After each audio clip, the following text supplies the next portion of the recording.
14 ফেব্রুয়ারি 2019 রাতের অন্ধকার তখনও কাটেনি। এরই মধ্যে জম্মুর সিআরপিএফ ক্যাম্পে জনসমাগম শুরু হয়ে গিয়েছিল। ছুটি কাটিয়ে বাড়ি থেকে ফিরে আসা জওয়ানরা কিছুক্ষণের মধ্যেই শ্রীনগর ট্রানজিট ক্যাম্পের উদ্দেশ্যে রওনা দিতে যাচ্ছিলেন। যদিও এই জওয়ানদের 5 থেকে 6 দিন আগেই শ্রীনগর পৌঁছানোর কথা ছিল, কিন্তু এবার আগের বছরের তুলনায় এত বেশি তুষারপাত হয়েছিল যে হাইওয়ে ঘন বরফে ঢাকা পড়ে গিয়েছিল। তাই সেনা মোতায়েনে দেরির কারণে প্রচুর সংখ্যক জওয়ান ক্যাম্পে উপস্থিত ছিলেন।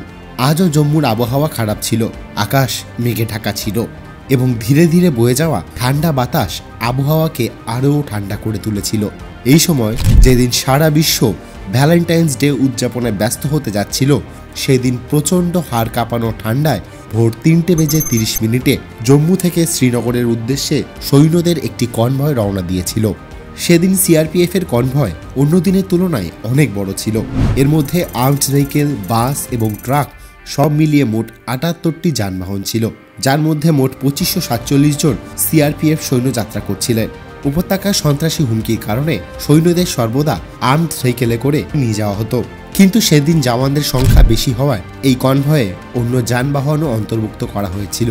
এই কনভয়টিকে গাজীগুন্ড এলাকার মধ্যে দিয়ে যেতে হতো, যেখানকার পরবর্তী এলাকাগুলি অত্যন্ত সন্ত্রাসপ্রবণ ছিল। তাই বিপদের কথা মাথায় রেখে যখনই কোনো সিআরপিএফ কনভয় এই এলাকা অতিক্রম করত, তখন তার নিরাপত্তা নিশ্চিত করার জন্য আগে থেকেই রোড ওপেনিং পার্টি আরওপি হাইওয়েতে মোতায়েন করা থাকতো। সেদিনও সিআরপিএফ এর গাড়ি সুরক্ষার জন্য আরওপি নিরাপত্তা কর্মীদের রাস্তায় মোতায়েন করা হয়েছিল। কয়েক ঘন্টা পর সিআরপিএফ এর কনভয়টি কাজীগুন্ড এলাকায় এসে পৌঁছায় এবং জলখাবারের জন্য কিছুক্ষণ সেখানে থেমে যায়। এখানে 5 নম্বর বাসে থাকা কনস্টেবল বাসুদেব বাস থেকে নিচে নামে এবং তার ফিরতে কিছুটা সময় লেগে যায়। তিনি যতক্ষণে ফিরে আসেন ততক্ষণে তার বাস তাকে ছেড়ে এগিয়ে গিয়েছিল, তাই বাসুদেবকে কনভয়ের পিছনের দিকে একটি বাসে বসতে হয়েছিল। পুরো কনভয়টি আবার শ্রীনগরের দিকে এগিয়ে যাওয়া শুরু করে দিয়েছিল। অনেক জওয়ানরা সদ্য তাদের বাড়ি থেকে ফিরে এসেছিল, তাই কেউ কেউ তাদের প্রেমিকাদের স্মৃতিতে হারিয়ে গিয়েছিল, কেউ কেউ আবার ফোনে তাদের স্ত্রী এবং সন্তানদের সাথে কথা বলছিল। 5 নম্বর বাসের সিআরপিএফ কনস্টেবল এইচ গুরু তার স্ত্রী কলাবতীকে মিস করছিলেন। তাদের বিবাহিত জীবনের মাত্র 6 মাসই হয়েছিল। বাসে বসেই তিনি তার স্ত্রীকে ফোন করেছিলেন, কিন্তু তার স্ত্রী কোনো কাজে ব্যস্ত থাকায় তিনি ফোন ধরতে পারেননি। এই একই বাসে প্রদীপ কুমার এবং হেড কনস্টেবল সুখজিন্দর সিংও ছিল, যারা তাদের স্ত্রীর সাথে ফোনে কথা বলছিলেন। সুখজিন্দর সিং বাসের ভেতরের কথোপকথন এবং সৈন্যদের মজার একটি ছোট ভিডিও তৈরি করে তার স্ত্রী সরবজিৎ কৌরের কাছে পাঠিয়ে দেন। তিনি মাত্র 1 বছর আগেই বাবা হয়েছেন এবং কয়েকদিন আগেই তিনি তার ছেলের সাথে লোহড়ী উদযাপন করেছিলেন। সকালে যখন তিনি এই কনভয় নিয়ে জম্মু থেকে রওনা হন, তখন তিনি তার বড় ভাইকে ফোনে বলেছিলেন যে সে সন্ধ্যায় আবারও ফোন করবে, কিন্তু কেউই ধারণা করতে পারেনি যে এটিই তাদের শেষ কথোপকথন, শেষ ভিডিও, শেষ কল এবং কিছুক্ষণ পরেই সবকিছু বদলে যাবে। যখন এই সিআরপিএফ কনভয়টি সামনের বিপদ সম্পর্কে অজ্ঞাত অবস্থায় দ্রুত গতিতে এগিয়ে যাচ্ছিল, তখন তাদের থেকে মাত্র কয়েক কিলোমিটার দূরে নিজেদের বিপজ্জনক পরিকল্পনা নিয়ে 2 সন্ত্রাসবাদী অধৈর্য হয়ে কনভয়ের জন্য অপেক্ষা করছিল। এই 2 সন্ত্রাসবাদীর নাম শাকির বাসির এবং আদিল আহমেদ ডার, যাদের পাকিস্তানে বসে তাদের প্রভুরা কাশ্মীরে সন্ত্রাস ছড়িয়ে দেওয়ার দায়িত্ব দিয়েছিলেন। 14 ফেব্রুয়ারি সকালে শাকির বাসির জেনে গিয়েছিল যে বিকেলে সিআরপিএফ এর বাসের একটি বড় কনভয় NH-44 দিয়ে যেতে চলেছে। আসলে সন্ত্রাসীরা 5 দিন আগে 9 ফেব্রুয়ারি সংসদ হামলার মূল পরিকল্পনাকারী আফজাল গুরুর মৃত্যুবার্ষিকীতে এই হামলা চালাতে চেয়েছিল, কিন্তু ভারী তুষারপাতের কারণে কোনো সিআরপিএফ এর কনভয় সেখান থেকে যেতে পারেনি। সে কারণে দুজনেই খুব অস্থির হয়ে উঠেছিল। যখনই তারা জানতে পারে যে আজ একটি বড় কনভয় অতিক্রম করতে চলেছে, তারা তৎক্ষণাৎ আক্রমণের পরিকল্পনা শুরু করে দেয়। শাকির বাসিরের বাড়ি থেকে হাইওয়েতে পৌঁছানোর জন্য 3টি রাস্তা ছিল, যার মধ্যে 2টিতে সেদিন পুলিশ চেকপয়েন্ট ছিল, আর তৃতীয় পথটি যা কাঁচা ও বেশ স্যাঁতস্যাঁতে ছিল, যা পুলিশের নজরদারি ছাড়াই ছিল। দুপুর প্রায় 2টোর দিকে বশির এবং আরেক সন্ত্রাসী আদিল একটি নীল গাড়িতে উঠে কাশ্মীরে আতঙ্ক সৃষ্টির জন্য রওনা হন। পথে চেকপোস্ট এড়াতে তারা দুজনেই ঘুরপথ রাস্তা ধরে এবং শীঘ্রই বিনা চেকপোস্টের রাস্তাটি অতিক্রম করে। প্রায় 1 ঘন্টা গাড়ি চালানোর পর তারা এমন একটি জায়গায় পৌঁছায় যেখান থেকে জম্মু শ্রীনগর হাইওয়ে আর মাত্র আধা কিলোমিটার দূরে। শাকির গাড়ি থামায় এবং দুজনেই নেমে মুখোমুখি দাঁড়ায়। সেদিন খুব ঠান্ডা ছিল, কিন্তু আদিল প্রচণ্ড ঘামছিল। আদিল তার ঘড়িটি খুলে শাকির বশিরকে দিয়ে বলল, এটা তোমাকে সবসময় আমার কথা মনে করিয়ে দেবে। আল্লাহ হাফিজ। এরপর তারা দুজনেই একে অপরকে জড়িয়ে ধরে এবং শাকির সেখান থেকে ফিরে চলে যায়। এরপরের সব কাজ আদিলকে একাকেই করতে হতো। আদিল ড্রাইভিং সিটে বসে চাবি ঘুরিয়ে 200 কেজি RDX বোঝাই করা গাড়িটি শ্রীনগর হাইওয়েতে চালানো শুরু করে। সে তার সাথে একটি পিস্তল বহন করছিল, যাতে এই আক্রমণ ব্যর্থ হলে ধরা পড়ার আগে সে নিজেকে গুলি করতে পারে। অন্যদিকে ইতিমধ্যে CRPF এর কনভয়টি জম্মু শ্রীনগর হাইওয়ে দিয়ে পুলওয়ামা জেলার অবন্তিপুরা ডিস্ট্রিক্টে প্রবেশ করে ফেলেছিল। এখান থেকে তাদের গন্তব্য শ্রীনগর মাত্র আর আধা ঘন্টা দূরে ছিল। তখন হঠাৎই এই কনভয়ের সৈন্যরা দেখতে পেল যে একটি নীল রঙের গাড়ি দ্রুত গতিতে কনভয়ের বাসগুলিকে ওভারটেক করে এগিয়ে যাচ্ছে। এটি সেই গাড়িটিই ছিল যেটা কিছুক্ষণ আগেই আদিল নিয়ে বেরিয়েছিল। হাইওয়েতে মোতায়েন রোড ওপেনিং পার্টির সহকারী সাব ইন্সপেক্টর মোহনলাল যখন নীল গাড়িটিকে দেখতে পেলেন, তখন তার বুঝতে আর বেশি সময় লাগেনি এবং তখনই তিনি তার রাইফেল লোড করতে করতে গাড়ির দিকে দৌড়তে শুরু করে। যতক্ষণে মোহনলাল ওই গাড়ির কাছে পৌঁছাতো ততক্ষণে অনেক দেরি হয়ে গেছে। সন্ত্রাসী তার গাড়িটিকে কনভয়ের পঞ্চম বাসের সমান্তরালে নিয়ে গিয়ে তার পাশে জোরে আঘাত করে এবং ড্যাশবোর্ডে থাকা ডেটোনেটরের সুইচটি টিপে দেয়। গাড়ির পিছনে রাখা 200 কেজি বিস্ফোরকটি বিস্ফোরিত হয় এবং এর সাথে সাথে একটি বিশাল বিস্ফোরণ ঘটে। কনভয়ের পঞ্চম বাসটি ভেঙে টুকরো টুকরো হয়ে যায় এবং কনভয়ের অন্যান্য যানবাহনও এতে আটকা পড়ে। এই বিস্ফোরণটি এতটাই ভয়াবহ ছিল যে এর শব্দ কয়েক মাইল দূর পর্যন্ত শোনা গিয়েছিল। চারিদিকে ধোঁয়া ও ধ্বংসাবশেষ ছড়িয়ে পড়ে, আশেপাশের ঘরবাড়ির কাঁচ ভেঙে যায়। বিস্ফোরণের ফলে রাস্তায় একটি গভীর গর্ত তৈরি হয় এবং মুহূর্তের মধ্যেই চারিদিকে ধ্বংসযজ্ঞ শুরু হয়। এক ধাক্কায় রোড ওপেনিং পার্টির মোহনলাল সহ 40 জন CRPF জওয়ান ঘটনাস্থলে শহীদ হন আর প্রায় 70 জন জওয়ান গুরুতর আহত হন। জম্মু থেকে পঞ্চম বাসে ওঠার সময় কেবল একজনই অক্ষত ছিলেন, তিনি ছিলেন শুধুমাত্র কনস্টেবল বাসুদেব, যিনি পথে নেমে যাওয়ার কারণে বাসটি মিস করেছিলেন। এই আক্রমণটি ছিল ভারতীয় নিরাপত্তা বাহিনীর উপর এখনো পর্যন্ত সবচেয়ে বড় সন্ত্রাসবাদী হামলা। 30 বছরের মধ্যে প্রথমবারের মতো এত বড় দুর্ঘটনা ঘটে, যার ফলে বিপুল সংখ্যক ভারতীয় সৈন্য প্রাণ হারিয়েছিল এবং তাও এত ভয়াবহভাবে যে শহীদ সৈন্যদের মুখও চেনা যাচ্ছিল না। তাদের দেহাবশেষ এখানে ওখানে এমনভাবে ছড়িয়ে ছিটিয়ে ছিল যে যা দেখে বাকি সৈন্যদের চোখে বেদনা, শোক এবং ক্রোধের বন্যা বয়ে ওঠে।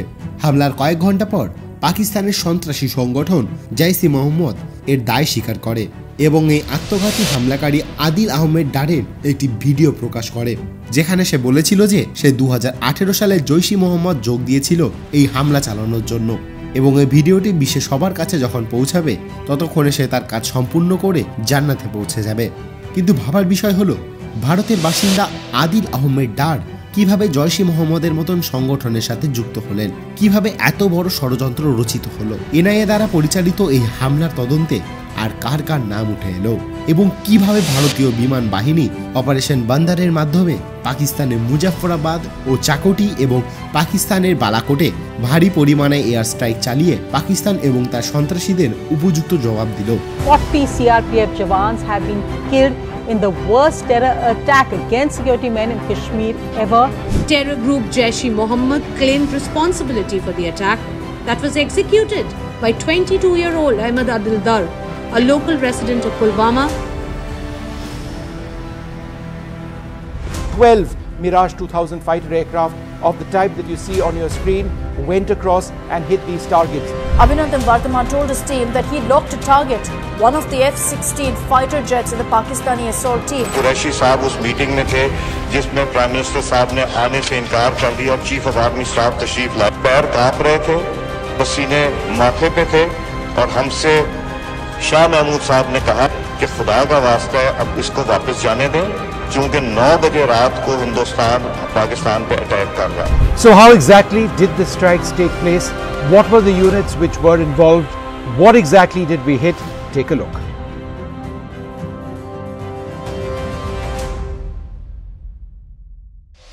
জৈশ-ই-মোহাম্মদ অস্তিত্বে আসার আগে এর প্রধান মাসুদ আজহার 1994 সাল থেকে সন্ত্রাসী কার্যকলাপের কারণে জম্মু কারাগারে ছিলেন। তার সহযোগীরা তাকে মুক্ত করার জন্য অনেকবার চেষ্টা করেছিল, কিন্তু প্রতিবারই ভারতীয় নিরাপত্তা বাহিনী তাদের প্রচেষ্টা ব্যর্থ করে দেয়। এই ধারাবাহিকতায় 1999 সালে তার সহযোগীরা তাকে জম্মুর কোট ভালোয়ালের একটি জেল থেকে বের করে আনার জন্য একটি সুড়ঙ্গ খুঁড়েছিল, কিন্তু তার মোটা শরীরের কারণে মাসুদ আজহার সুড়ঙ্গে আটকে যায় এবং পুলিশের হাতে ধরা পড়ে। কিন্তু কয়েক মাস পর 1999 সালের 24শে ডিসেম্বর মাসুদ আজহারের ছোট ভাই আব্দুল রৌফ আজগার 5 জন সশস্ত্র সন্ত্রাসীর সহায়তায় যাত্রী ও ক্রু সদস্য সহ 185 জনকে নিয়ে ইন্ডিয়ান এয়ারলাইন্সের ফ্লাইট IC-814 হাইজ্যাক করে আফগানিস্তানের কান্দাহারে অবতরণ করেন। এরপর ভারত সরকারকে তার সমস্ত যাত্রীর বিনিময়ে মাসুদ আজহার এবং আরও 2 সন্ত্রাসীকে ভারতীয় কারাগার থেকে মুক্ত করে দিতে হয়। ভারতীয় কারাগার থেকে মুক্তি পাওয়ার পর 2000 সালে মাসুদ আজহার জৈশ-ই-মোহাম্মদ গঠন করেন এবং এটিকে তার সন্ত্রাসী উদ্দেশ্য পূরণের মাধ্যম করে তোলে। এরপরে জৈশ-ই-মোহাম্মদ ভারতীয় সংসদ, পাঠানকোটে বিমান ঘাঁটি এবং উড়িতে ভারতীয় সেনা ব্রিগেডের সদর দপ্তর লক্ষ্য করে ভারতের উপর গভীর ক্ষত সৃষ্টি করে। 2016 সালে যখন জৈশ-ই-মোহাম্মদ উড়ি অ্যাটাক করে তখন পুলওয়ামা জেলায় কাকাপোড়া গ্রামের বাসিন্দা আদিল আহমেদ ডার 10ম শ্রেণীতে পড়ত।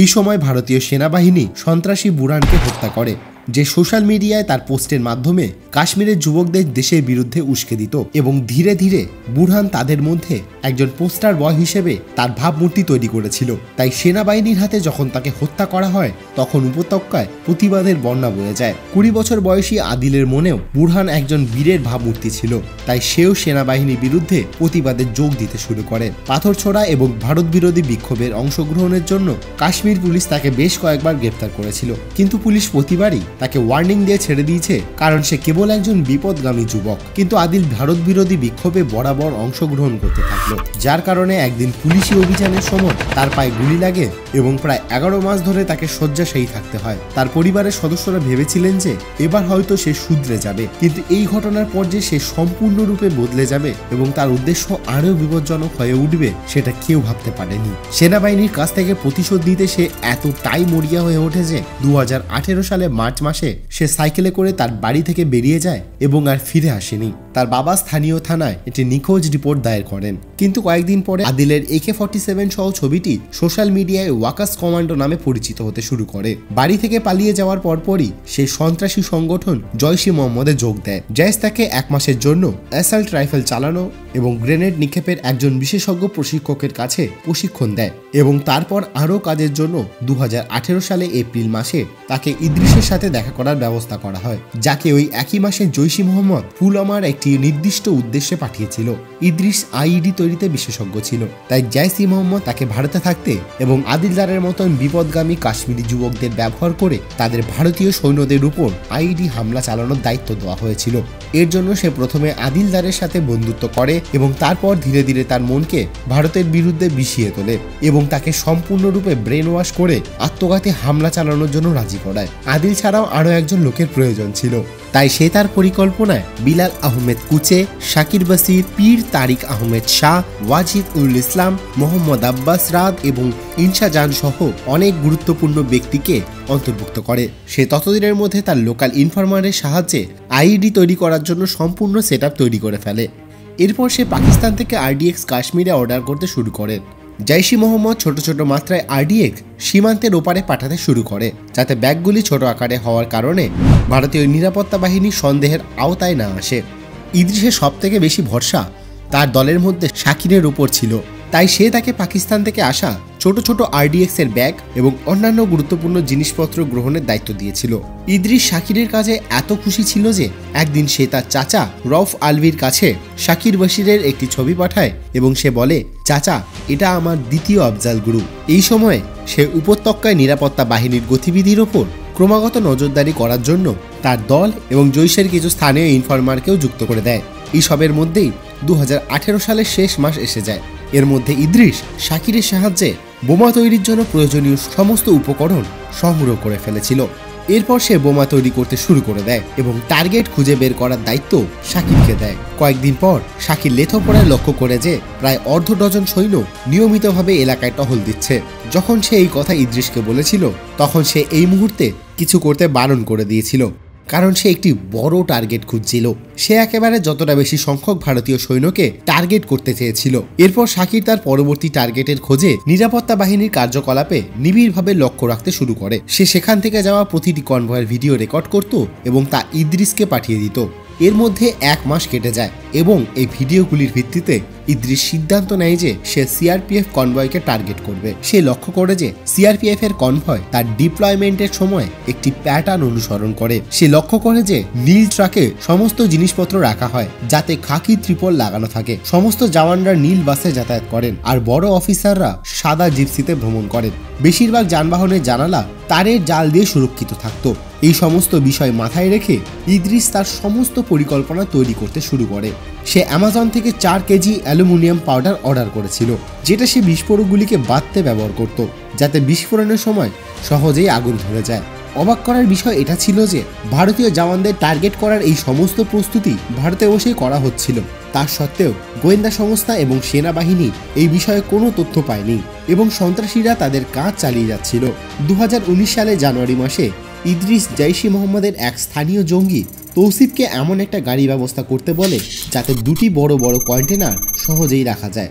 এর জন্য তৌসিফ তার ছোটবেলার বন্ধু সাজ্জাদ আহমেদ ভাটের সাহায্য নেয়, যে কয়েকদিনের মধ্যেই মারুতির একটি সেকেন্ড হ্যান্ড পার্ল ব্লু কালারের ইকো গাড়ি একজন ফল বিক্রেতার কাছ থেকে কিনে নেয়। ফল বিক্রেতা আগে থেকেই গাড়ির মিডল সিট খুলে রেখেছিল যাতে ফলের বড় বাক্স গাড়িতে রাখা যায়।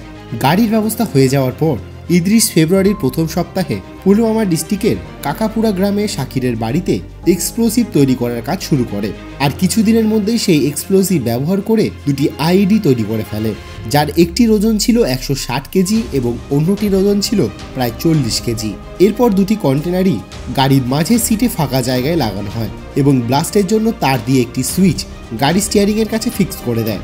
কাশ্মীরে হামলা প্রস্তুতির মধ্যে জৈশ-ই মোহাম্মদের প্রধান মাসুদ আজহার কাশ্মীরে নিহত তার জঙ্গিদের প্রতিশোধ নিতে করাচিতে একটি বড় সমাবেশের আয়োজন করে ভারতকে আতঙ্কিত করার হুমকি দিচ্ছিলেন। কাশ্মীরে বসে থাকা জঙ্গিরা পাকিস্তানে তাদের নেতার বক্তৃতা শুনে উৎসাহে ভরে ওঠে এবং যত তাড়াতাড়ি সম্ভব তাদের পরিকল্পনা বাস্তবায়ন করতে চাইছিল।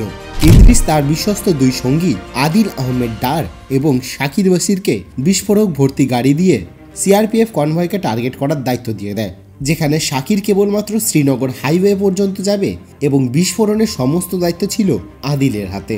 এই হামলায় আদিল একজন আত্মঘাতী বোমা হামলাকারী হতে চলেছিল। সে জানত যে এতে তার জীবন হারাবে, কিন্তু সে অনুভব করছিল যে সে আল্লাহর নির্দেশে এই সমস্ত কাজ করছে এবং এটি ঘটে যাবার পর সে জান্নাত পাবে। এই মানসিকতা নিয়ে হামলার আগে জৈশ-ই মোহাম্মদ তার একটি ভিডিও তৈরি করেছিল যেখানে সে ভারতকে ধ্বংস করার কথা বলছিল। এরপর 9 ফেব্রুয়ারি বিস্ফোরণের দিন হিসেবে বেছে নেওয়া হয়, কারণ এটি ছিল আফজাল গুরুর মৃত্যুবার্ষিকী এবং সেই দিন জৈশ-ই মোহাম্মদ ভারতীয় সৈন্যদের আক্রমণ করে ভারতকে হতবাক করতে চেয়েছিল। ইদ্রিস এবং আদিল 9 ফেব্রুয়ারির অপেক্ষায় শাকিরের বাড়িতে 4 দিন কাটিয়েছিল, কিন্তু কাশ্মীরের প্রবল তুষারপাতের কারণে শ্রীনগর হাইওয়ে বন্ধ ছিল, যার কারণে সেদিন কোনো সিআরপিএফ কনভয় যেতে পারেনি। আদিল তার এই বিপজ্জনক কাজটি করার জন্য অস্থির হয়ে উঠছিল। 13 ফেব্রুয়ারি শ্রীনগর হাইওয়ে খোলার পর তার অস্থিরতা কিছুটা কমে। তুষারপাতের কারণে কনভয় চলাচল বেশ কিছুদিন বন্ধ ছিল, তাই হাইওয়ে খোলার সাথে সাথেই পরের দিন 14 ফেব্রুয়ারি ভোর 3:30 জম্মু থেকে শ্রীনগর একটি বিশাল কনভয় পাঠানোর সিদ্ধান্ত নেওয়া হয়েছিল। কনভয়টি বেশ বড় হওয়ায় এই সম্পর্কিত সমস্ত তথ্য একদিন আগেই লেথপোরায় অবস্থিত সিআরপিএফ ইউনিটকে দিয়ে দেওয়া হয়েছিল এবং এই একই ইনফরমেশন হাইওয়েতে অবস্থিত কাচিগুন্ড, অনন্তনাগ, অবন্তিপুরা এবং পান্তাচকে অবস্থিত অন্যান্য সিআরপিএফ ইউনিটগুলিতে পাঠানো হয়েছিল। এই ইউনিটগুলির জওয়ান রোড ওপেনিং পার্টি আরোপীর ভূমিকায় ছিলেন, যাদের কাঁধে এই কনভয়টিকে তাদের অঞ্চল থেকে নিরাপদে বের করে আনার দায়িত্ব ছিল।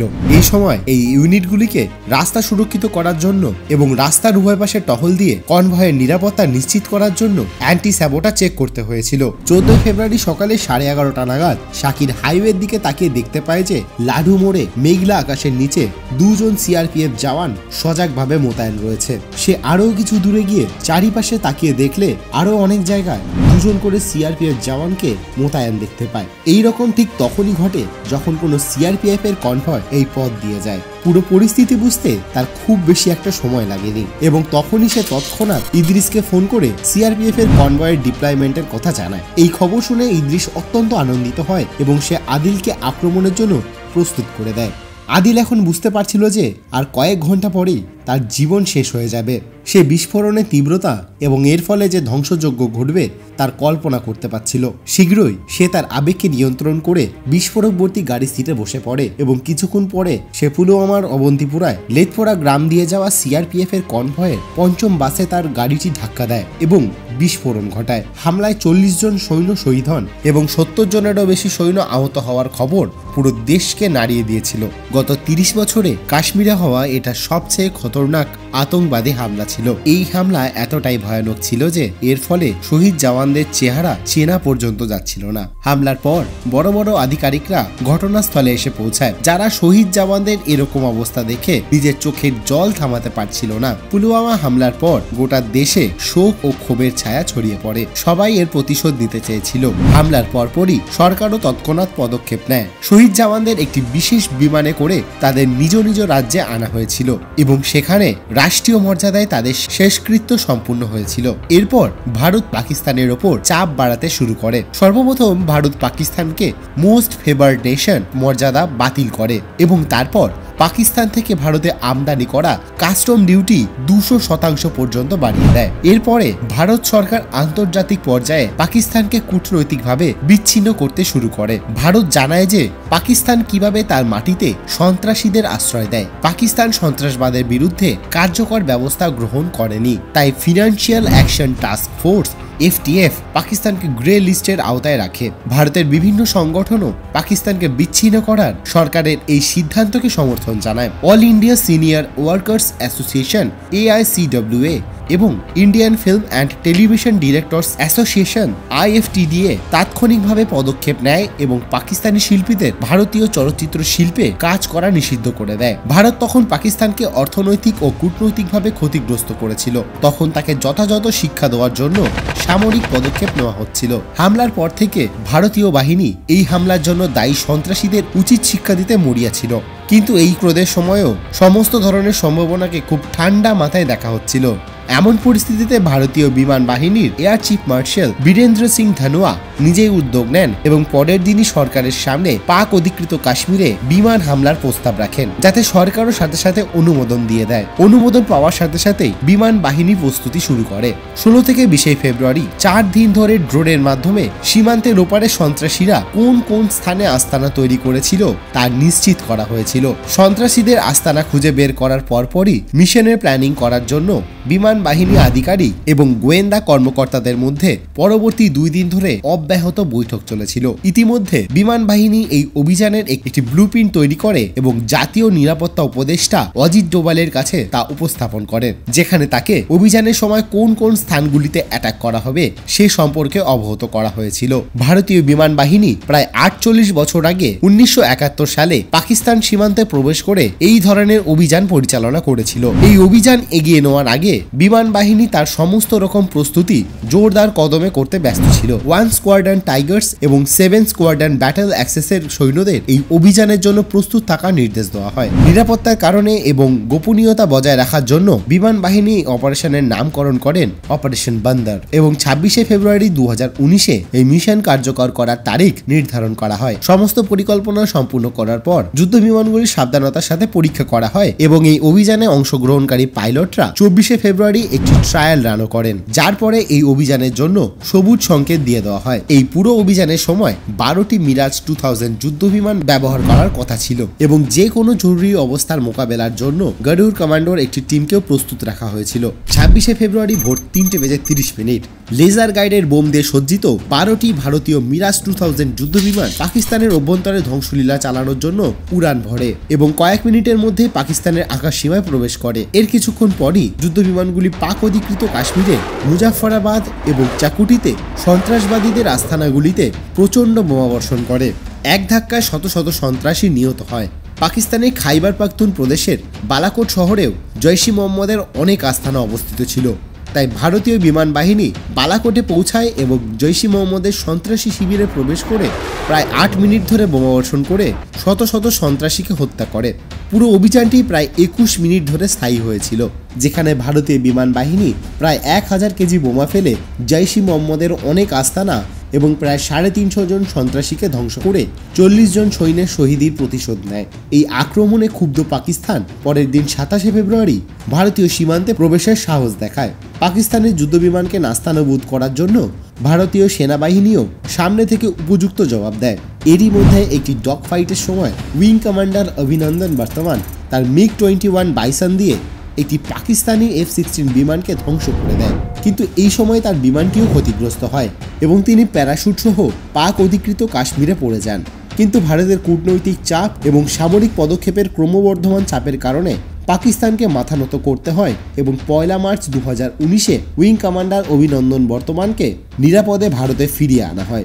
একদিকে ভারত সরকার যখন পাকিস্তানকে সব দিক থেকে শিক্ষা দেওয়ার জন্য ব্যস্ত ছিল, অন্যদিকে এই হামলা তদন্ত NIA-এর হাতে হস্তান্তর করা হয়। 2016 সালের উরি অ্যাটাকের মাত্র 3 বছরের মধ্যে এই হামলাটি ঘটে এবং কাশ্মীরের সমস্ত নিরাপত্তা ব্যবস্থাকে নাড়িয়ে দেয়। এই হামলার তদন্ত জম্মু ও কাশ্মীরের NIA শাখার প্রধান রাকেশ ভালওয়ালকে দেওয়া হয়। রাকেশ ভালওয়াল মণিপুরের একজন IPS অফিসার ছিলেন। তিনি উত্তর পূর্বাঞ্চলের সন্ত্রাসবাদের বিরুদ্ধে চমৎকার কাজ করেছিলেন, তাই তাকে পদোন্নতি দেওয়া হয় এবং জম্মু ও কাশ্মীরে NIA-এর কমান্ড দিয়ে দেওয়া হয়। রাকেশের 12 জন সদস্যের দল ঘটনাস্থলে পৌঁছে প্রতিটি বিষয়ে তদন্ত শুরু করে, কিন্তু বেশ কয়েকদিন পরেও তারা এমন কোনো সূত্র খুঁজে পায়নি যার মাধ্যমে তদন্ত এগোনো যায়। এমন পরিস্থিতিতে রাকেশ বুঝতে পেরেছিল যে তদন্তের পরিধি আরও বাড়াতে হবে, যদিও তিনি এটাও জানতেন যে এটি একটি অত্যন্ত ঝুঁকিপূর্ণ কাজ, কারণ হাজিবাল সহ আক্রমণের আশেপাশের সমস্ত এলাকা সন্ত্রাসীদের আস্তানা হিসেবে বিবেচিত হতো। প্রায়শই হামলার পরে সন্ত্রাসীরা এখানে লুকিয়ে থাকত এবং পুলিশের সাথে সংঘর্ষের সময় কিছু স্থানীয় লোক তাদের বাঁচাতে পুলিশের উপর পাথর ছুঁড়তে শুরু করত। এমন পরিস্থিতিতে এই এলাকার তদন্ত করার কাজ সহজ ছিল না। তবুও রাকেশ ভালওয়াল NIA সদর দপ্তর থেকে আক্রমণের স্থানের আশেপাশে এলাকাগুলিতে তল্লাশি অভিযানের পরিধি প্রসারের অনুমতি নেওয়ার পর তিনি 100 জন NIA এবং 400 জন CRPF জওয়ান নিয়ে সেখানে তল্লাশি শুরু করেন। হামলার স্থান থেকে মাত্র 250 মিটার দূরে তারা মাটিতে কিছু জল করতে দেখেন, যেটা হামলায় ব্যবহৃত গাড়ির চাবি ছিল। এই সময় তার দল কাছাকাছি কিছু হাড়গোড়ো খুঁজে পায়, যার DNA পরীক্ষা জানা যায় যে কিছু হাড় আদিল আহমেদ ডারের ছিল। এটা স্পষ্ট হয়ে যায় যে হামলার সময় আদিল আহমেদ ডার গাড়িটি চালাচ্ছিল। তবে আরও তদন্তের জন্য এবং সাথে জড়িতদের কাছে পৌঁছানোর জন্য NIA-এর এই গাড়ির ক্রেতার কাছে পৌঁছানো প্রয়োজন ছিল।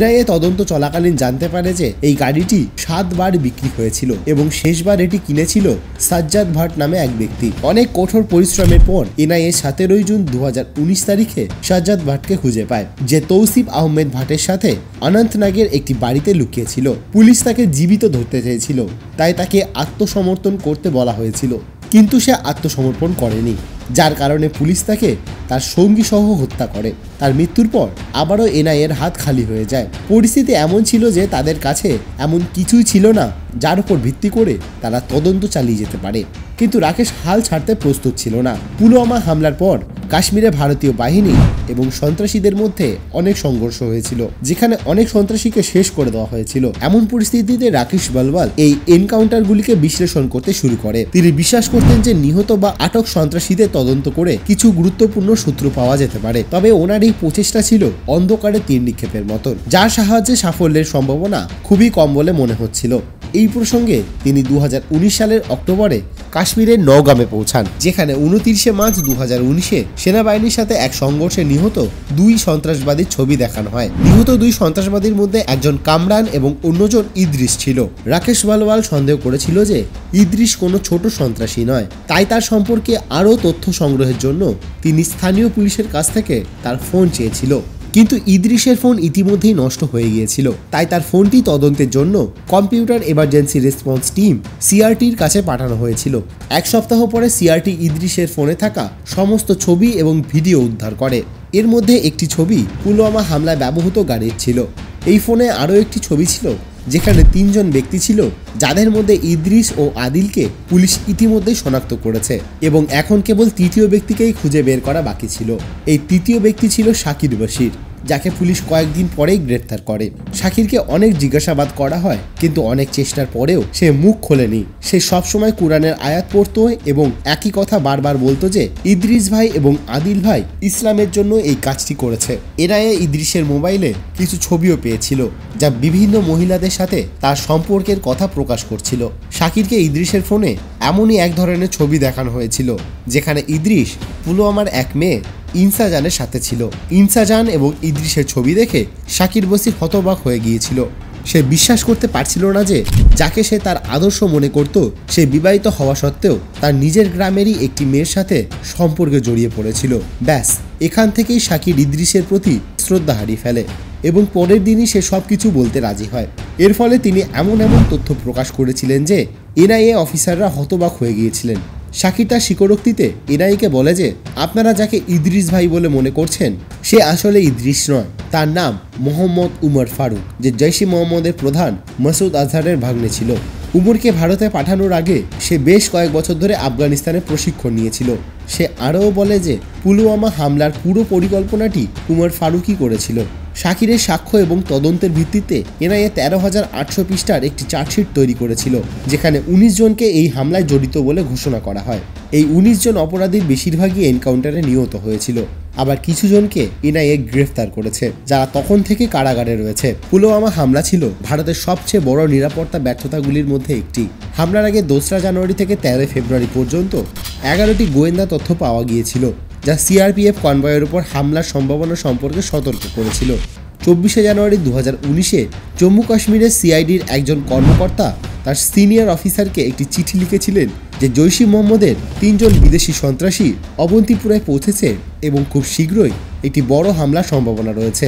31শে জানুয়ারিতে additional director of police ADGP doctor B Srinivas এই ইনপুটটি জম্মু কাশ্মীর পুলিশ, সিআরপিএফ এবং অন্যান্য নিরাপত্তা সংস্থাগুলিকে দিয়েছিলেন এবং তাদেরকে সতর্ক থাকতে বলেছিলেন। শুধু তাই নয়, জৈশ-ই মোহাম্মদের হামলার 2 দিন আগে একটি ভিডিও প্রকাশ করা হয়েছিল যেখানে তারা আফগানিস্তানে এই ধরনের হামলা চালিয়েছিল এবং দাবি করেছিল যে তারা শীঘ্রই কাশ্মীরে একই ধরনের হামলা চালাবে। কিন্তু আশ্চর্যজনকভাবে সিআরপিএফ কনভয় চলাচলের সময় কোনো অতিরিক্ত সতর্কতা অবলম্বন করা হয়নি। এছাড়াও সন্ত্রাসী হুমকি থাকা সত্ত্বেও সিআরপিএফ কনভয়ের মধ্যে দিয়ে যাওয়া বেসামরিক যানবাহনগুলিকেও সঠিকভাবে পরীক্ষা করা হয়নি, যার কারণে আদিল আহমেদ ডার 200 কেজি বিস্ফোরক বহন করতে গিয়ে ধরা পড়েননি এবং জৈশ-ই মোহাম্মদের বিস্ফোরক ভর্তি গাড়ি নিয়ে সিআরপিএফ কনভয়ে অনুপ্রবেশ করতে সফল হয়েছিল।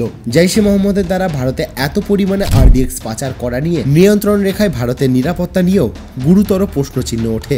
পরে জম্মু ও কাশ্মীরের পূর্ব রাজ্যপাল সত্যপাল মালিক এক সাক্ষাৎকারে সরকারকেও অভিযুক্ত করেছিলেন এবং বলেছিলেন যে সিআরপিএফ তার সৈন্যদের শ্রীনগরে নিয়ে যাওয়ার জন্য স্বরাষ্ট্র মন্ত্রণালয়ের কাছে 5টি বিমান দাবি করেছিলেন, কিন্তু স্বরাষ্ট্র মন্ত্রণালয় এই অনুরোধ প্রত্যাখ্যান করেছিল। তবে এই হামলার পর ভারতের নিরাপত্তা প্রোটোকলগুলিতে কিছু বড় ধরনের পরিবর্তন আনা হয়েছিল। সরকার ভবিষ্যতে দিল্লি থেকে শ্রীনগর এবং জম্মু থেকে শ্রীনগরে সিআরপিএফ এবং আধা সামরিক বাহিনীর জওয়ানদের জন্য বিমানে যাত্রার সুবিধা প্রদান করেন। এর পাশাপাশি জম্মু ও কাশ্মীরের সেনাবাহিনী ও আধা সামরিক বাহিনীর বৃহৎ কনভয় মুভমেন্টের সময় সাধারণ যানবাহন বন্ধ করার সিদ্ধান্ত নেওয়া হয়।